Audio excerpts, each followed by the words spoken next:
Welcome to the Awesemo Early Bird Podcast. It's your old pal Emac coming to you with Tuesday NBA action courtesy of the Association. And I am joined, as always, or nearly always, by Adam Ship My Money Share. Adam, what's going on here? We've just got the first half of all the games or the first games have all tipped off. We've got the two 10 o'clock games that still have to go here on Monday night. How is your night looking thus far? Still early, obviously. Luka just tipped off, but can't complain too much. Andre Drummond doing what we expected him to, so that at least hasn't, buried my lineups yet. And this was kind of an interesting reminder today that everything is just going to go nuts. This is the real March Madness. The NBA waited to ramp it up for actual March Madness week. We got all kinds of people resting. We're going to have teams that are tanking. We're going to have some teams playing for seeding. So what it's going to do is it's going to create some weird dichotomies. You're going to have some teams that are shortening their rotation and riding their stars because they can still gain valuable home court advantage, like the Celtics and stuff like that. On the other hand, you've got teams like the Suns and the Pelicans who just want to lose. And then somewhere in between, you have the teams that are sort of still alive, like the Wizards and Lakers for the moment, etc. But once those teams are out of it, everything's really going to be locked in for the most part, with just people able to move slightly up or down one adjacent spot in most cases. And we're down to about, 12 or 13 games left for most teams, I believe. Yeah, sounds about right. So it's going to change. It's going to change from tonight. It's going to change from the DFS strategy show. It's going to change from the deep dive all the way up until live before lock. But that's why we have you covered here at awesemo.com. All right, we've got, what do we have, Adam? A six-gamer here. We have two teams on a back-to-back. Golden State is in San Antonio Monday night. They will be in Minnesota on Tuesday. And then Indiana is in Portland on Monday night, and they will be heading down to LA to take on the Clippers Tuesday. So outside of that, no real other back-to-backs. Injury situations, well, we'll mention them when we come across them, but it's always hard to tell because you got situations like, who was it? Blake Griffin randomly got a day off on Monday, and there'll be other plays like that. So it's always hard to tell, but if something's pertinent and we're aware of it, we will definitely bring it up. Starting off here at point guard, Adam, you've got Curry on the back-to-back, Kemba Walker going against Philadelphia, D'Angelo Russell. You've got Chris Paul, who just nailed every three-pointer he took seemingly on Sunday night. What do you like at point guard?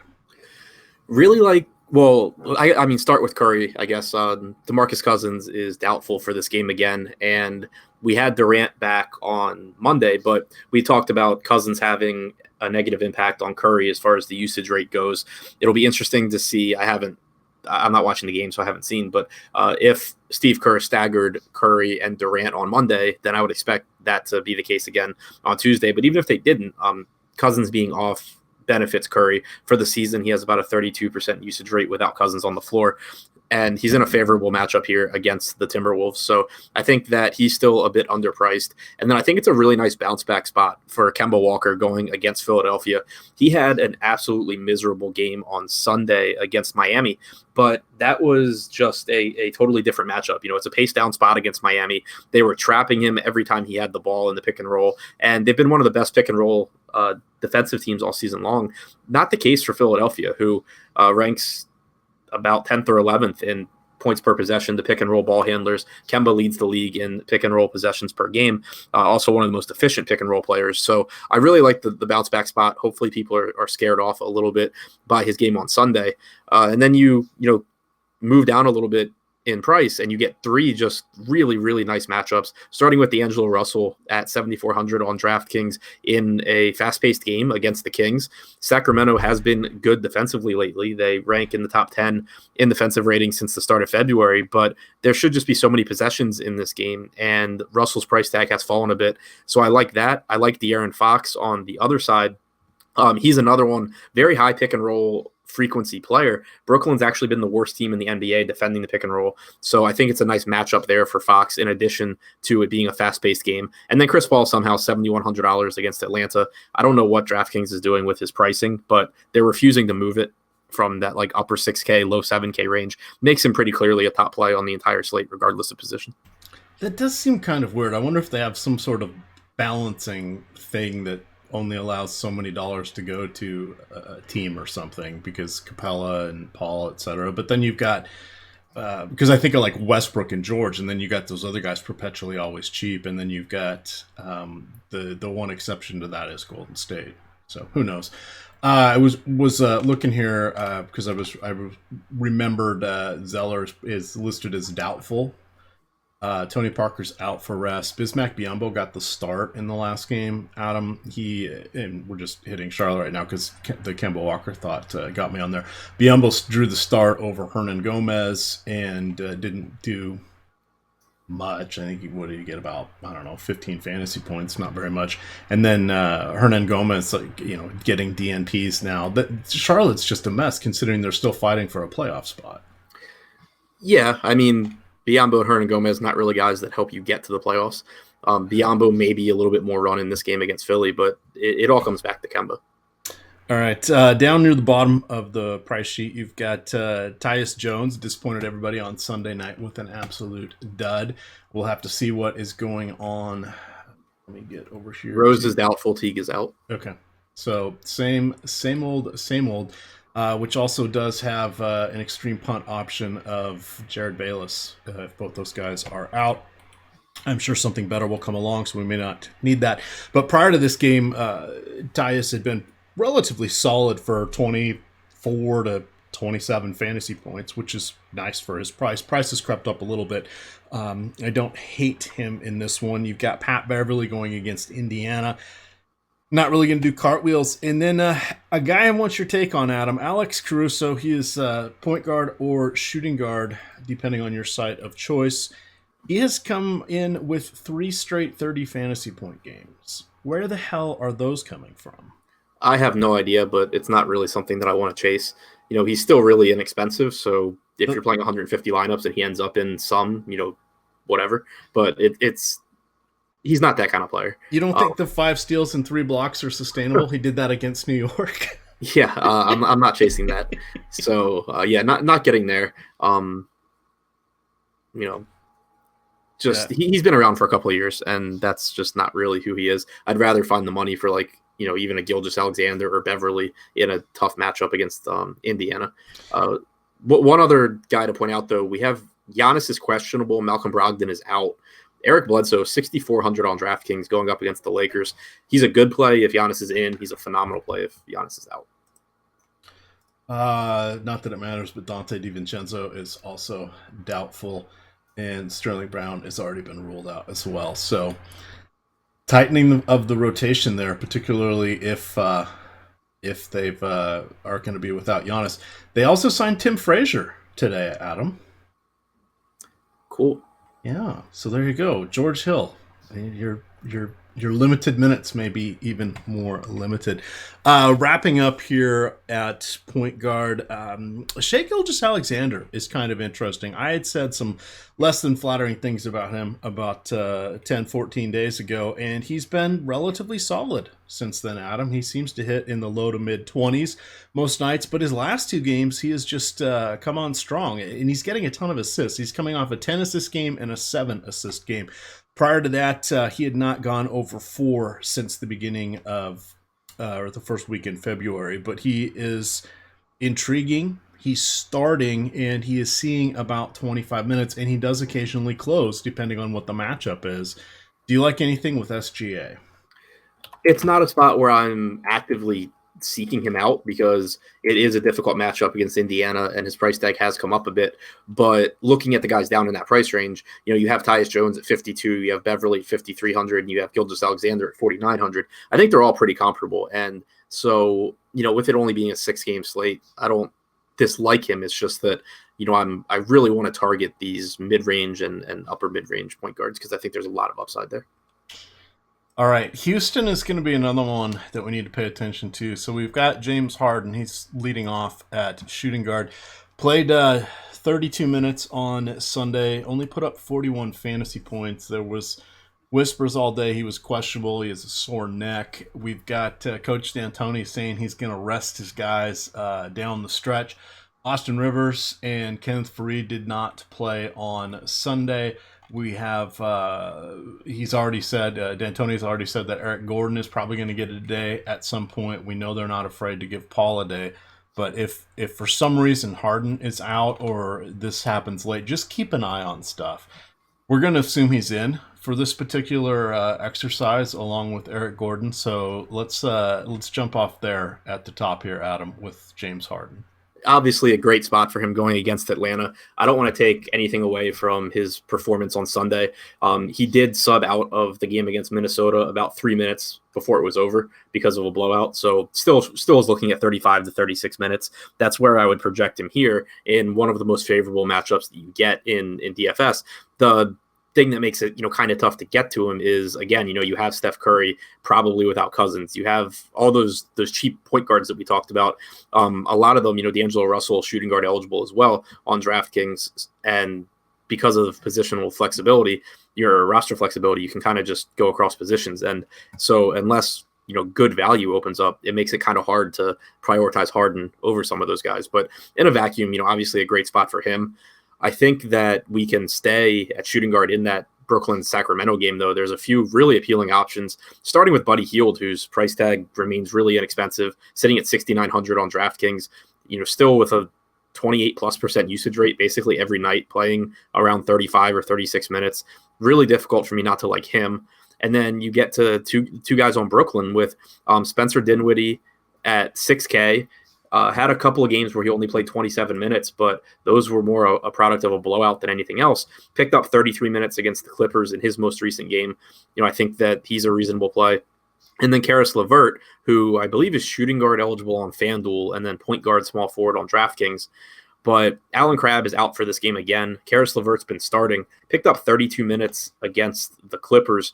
I think that having a rule where you don't play more than two of Russell, Dinwiddie, and LeVert makes a lot of sense. But all three of those guys are people that I want to target against the Kings. All right, just checking. So Shabazz Napier was a DNP CD, which was weird because he's been coming off a hamstring and personal days and all sorts of stuff, but doesn't look like he's in the rotation at this point. Rondé Hollis-Jefferson really not playing. DeMarre Carroll made me look bad, Adam. I said he wasn't going to play a ton of minutes on the back-to-back. He played a ton of minutes on the back-to-back, so thank you there, DeMarre. Let's talk Sweet Lou Williams. Ruined my Sunday night with his amazing shot there to avoid overtime in that game, Adam. Is he just a cold-blooded killer at this point in the fourth quarter? He is an incredible scorer. Watching him is just so much fun. Obviously it's just for the scoring. It's not like he's a complete player, but he just scores at will against anyone. I think it was the Boston game a few nights ago where it was like, okay, this is a tough matchup. And then you watch and he's just, getting to the rim at will, knocking down shots at will. And he's so much fun for me to watch. It's the getting to the rim that surprises me because I always think of him more as a shooter, and they set enough screens for him to come off of. But I guess that was just the one thing that caught me off guard the last couple games when I've watched him is that he's going to the rack more than I envisioned. I haven't looked at the numbers to see if I was wrong in the first place, but that was a little bit surprising. Couple other guys here. We've got, Jeremy Lamb going against Philly. JJ Redick down to 5,200 on DK. That's a nice price. Let's talk about those guys. And then what do you do if Eric Gordon is out? Does that open anything up for a Daniel House or some of those tertiary plays on the Rockets? Yeah, so I like Jeremy Lamb's price point, still sitting right around 6K, should play 30-plus minutes in a pace-up spot against Philadelphia. He's the second scorer on this team behind Kemba, so they'll need his offense in this game. I like him quite a bit.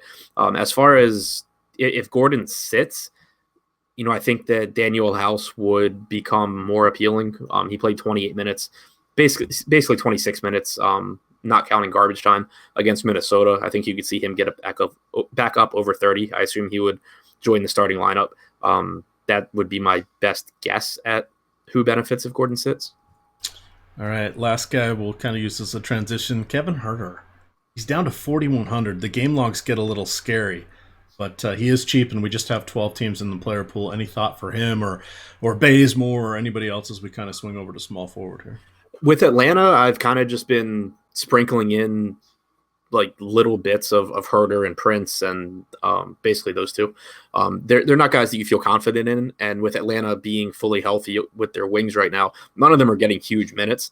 I think that there's probably actually more upside with like Wesley Matthews in a pace-up spot against the Clippers, or Pat Connaughton at 3,700 against the Lakers, especially if Giannis were to sit. But both of those guys I have a little bit ahead of Herder right now. All right, up at the top there, Giannis, LeBron, Kevin Durant on the back-to-back dealing with this sore ankle. Well, let's see how he performs on Monday night.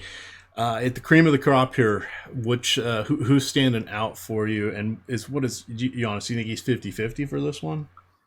I haven't really seen what the issue is. I just see that it's an ankle injury, but I haven't read anything about it. So I assume he toughs it out if he can, but we'll obviously have to wait and see. That game tips off an hour after the first game locks. So hopefully we'll get some kind of news. Milwaukee not playing on Monday night, so they will have shoot around, which is nice.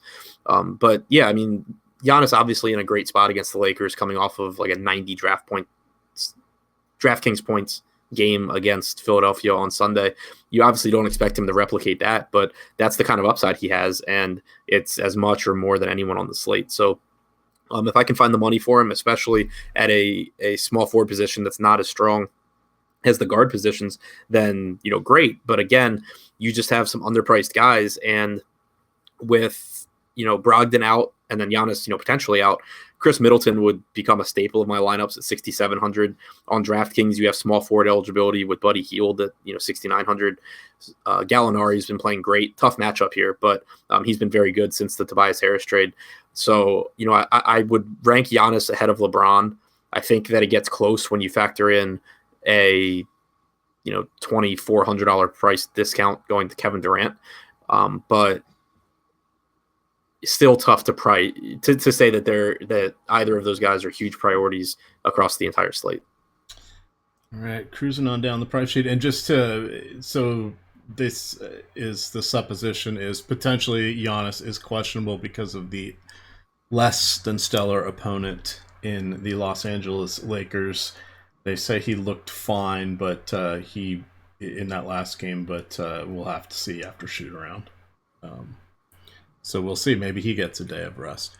I wanted to look here at Taurean Prince.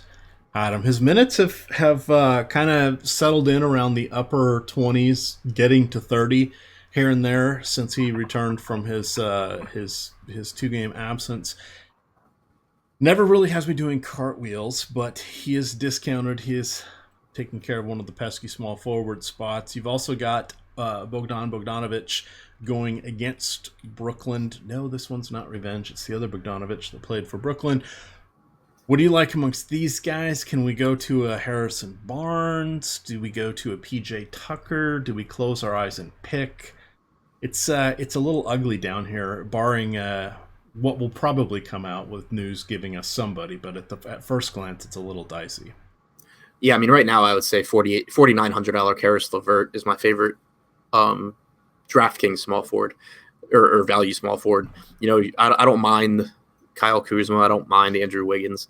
Bogdanovic is playing big minutes, and it is a nice spot against the Clippers. So no issues with any of those guys. Marvin Williams also shooting incredibly bad lately, but that's not something that you expect to continue long term. So 4,500 Marvin Williams, where he's small forward eligible, is nice. The main point here, though, I think, is that small forward is going to be a lot easier to fill on DraftKings than it is on FanDuel, because a lot of the guys that I just named are either power forwards or shooting guards on FanDuel. Yep, very true. Looking here at power forward, we're making the switch. John Collins, he's put up some very nice numbers. He's got 20 or more NBA points in 4 of his last 5. He has double-digit rebounds in 5 of his last 6. He's taken at least 15 shots in 4 of his last 5. These are the kind of things that we want to see out of him. Last game, a little bit of a dud. He fouled out in just 20 minutes, did not make it to the line. He'd been getting to the line 6, 7, 8 times a game in this last stretch. I think we go right back to him in this matchup. Yeah, it's a favorable matchup against Houston. You sometimes, kind of question his upside, but this isn't a slate where there's a ton of forward options that we like. We obviously just had trouble filling out the small forward position, and then looking at power forward, it doesn't get a whole lot better. So I think this is a slate where I'll probably end up with more John Collins than I normally get. All right, 5,900 Kyle Kuzma. What are we doing with that? I'd rather find the money for like Harrell, or I'd rather go to Draymond Green at 6,300. But in a vacuum, Kuzma's fine. It's a fast-paced game against Milwaukee. If Giannis sits, I would like Kuzma a little bit more, just because Giannis's absence would hurt their overall defense. But even if he doesn't, it is a more favorable matchup than it normally would be, because you should have Nikola Mirotic starting at the 4 opposite Kuzma, as opposed to Giannis with Brogdon out. So I do think it's kind of a sneaky better spot than normal. All right, let's see. Montrezl Harrell, baby. He's just been outstanding. Love him. It's always a little nerve-wracking when you've got him and Lou Williams, because they don't come in till 2/3 of the first quarter is done. Sometimes it's the clock's almost winding down, and then they finally get their solid minutes. But I like what the Clippers are doing with their rotation. It's working for them. I mean, it seemed like it was going to be smoke and mirrors, but they're still holding on to playoff dreams. So I think Harrell's going to be probably my other favorite here. What do you think about his teammate Danilo Gallinari, who has remained mostly healthy this season? He's been really impressive since the Harris trade. His usage percentage overall this season without Harris on the floor is a little north of 27%, which is obviously really nice. But his assist and rebounding percentages have climbed from about 10% apiece to 12 to 12.5%. So you're seeing him just fill the stat sheet a little bit more. He's playing, 31, 32 minutes a night now. It's a tough matchup against Indiana. Pace down spot, very efficient Indiana defense. So I don't like either of those things. But again, this position's just not very deep. Small forward and power forward, neither one. So I do think that Gallinari is someone that I'll probably get quite a bit of. All right. I think that's going to do it for us here at Power Forward. We could have some guys opening up here. So Adam will have the deep dive article coming out in the afternoon if anything breaks. And it usually breaks right about the time you're going to hit post. So you have to rewrite sections. But that's okay, Adam. That's why you get the big bucks. You get all the women, they write songs about you, throw parades for you, all that good stuff. Let's start at the top once again. Karl-Anthony Towns, sub 5-figure price tag in this one. Not the easiest of matchups going against Golden State. You think Andrew Bogut's going to play on a back-to-back here? I mean, he was healthy and he was playing in the Australian Basketball League all season, so he should be in shape and such, but what do you like? What don't you like about Karl-Anthony Towns? I guess is a better way to phrase it. Nothing. The price tag is just lower than it really should be. We already have news that Teague is out and Rose is doubtful, which means that you get Towns basically at the peak production this season. Quickly pulling up his numbers now, but since the Jimmy Butler trade, Towns has played a pretty healthy amount of minutes now without Teague and Rose on the floor. He's sitting at loading. All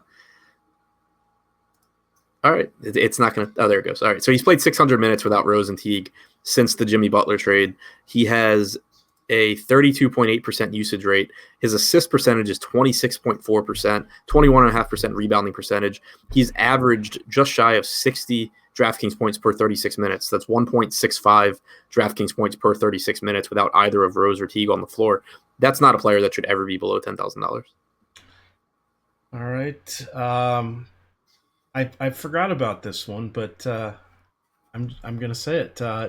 Joel Embiid is out for rest. Yeah, I forgot about that one too until just now. Because you know what that means. Remember the Boban. Yeah. Ouch. Boban Charlotte, chalk day.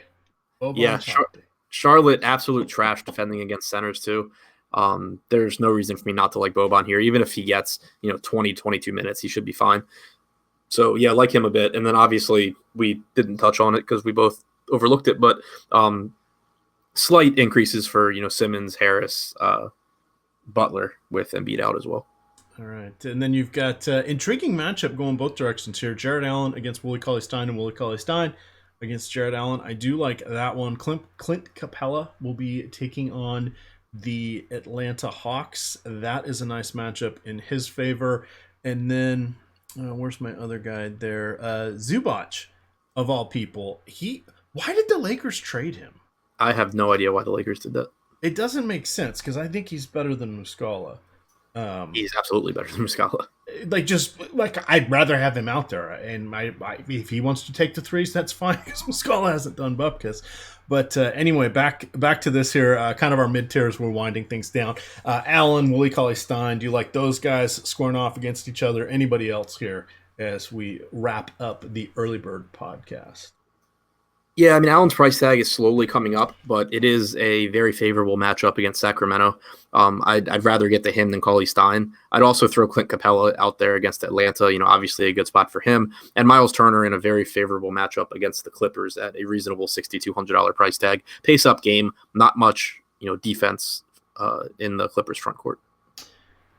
All right, reminder, if you and two friends would like to win a free month of Osmo premium content, all you have to do is go to the Osmo Twitter page. That is Osmo_COM. The pinned tweet, all you got to do is retweet that, tag two of your friends.